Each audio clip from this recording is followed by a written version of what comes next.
Magandang araw po sa lahat. Ngayon mga idol, papakita ko lang sa inyo yung buhay sa probinsya namin. Ngayon umaga pa lang ay tayo gumising na at magpapastol tayo ng baka.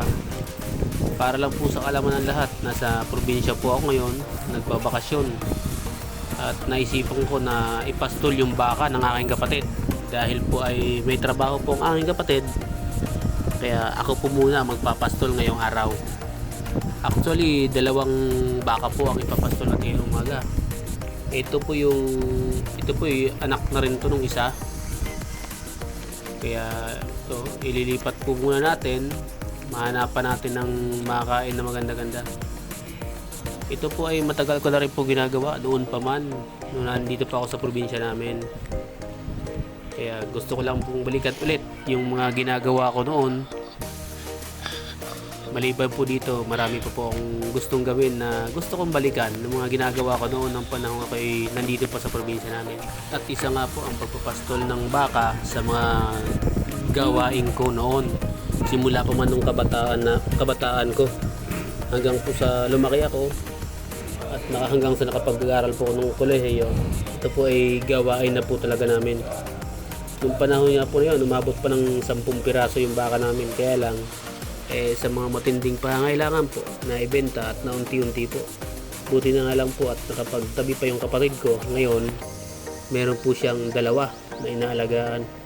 At ito po ay puro babae. Ano po? Sana po ay dumami pa ito para sa susunod na mga taon na pag ako makauwi, mas marami-rami po ang ating ililipat o ipapastol natin. Para lang po sa kalaman ng iba, ang mga baka po ito ay naging sandalan po namin nung kami nag-aaral pa ng kolehiyo. Ito po ay naibibenta namin tuwing may mga bayarin sa school, lalo na po nung nag-aaral yung dalawang kapatid ko sa college na magkasabay, na medyo mahal-mahal po ang tuition, kaya medyo nahirapan. Edi yung mga alaga po natin ang naibibenta pambayad ng mga tuition nila sa school. Ganun din po nung ako rin po yung nag-aral ng college, kahit paano nakakatulong yung isang kapatid ko. Tapos syempre kahit paano meron ding tulong ang mga alaga na to na ibibenta paminsan-minsan pag walang may padala yung kapatid ko noon. At sana nga po sa susunod na mga araw papakita ko rin sa inyo pag marami na po itong mga alaga natin, mga alaga ng kapatid ko. Pag dumami na po ito, papakita ko po ulit sa inyo sa susunod po na makauwi at ako. Dito nga po, ito naman yung isa na nilipat natin. Ito po yung nanay na nung isa. Medyo nahatak pa nga po ako rito nang biglang tumakbo. Matigas po talaga ang paghila ng baka.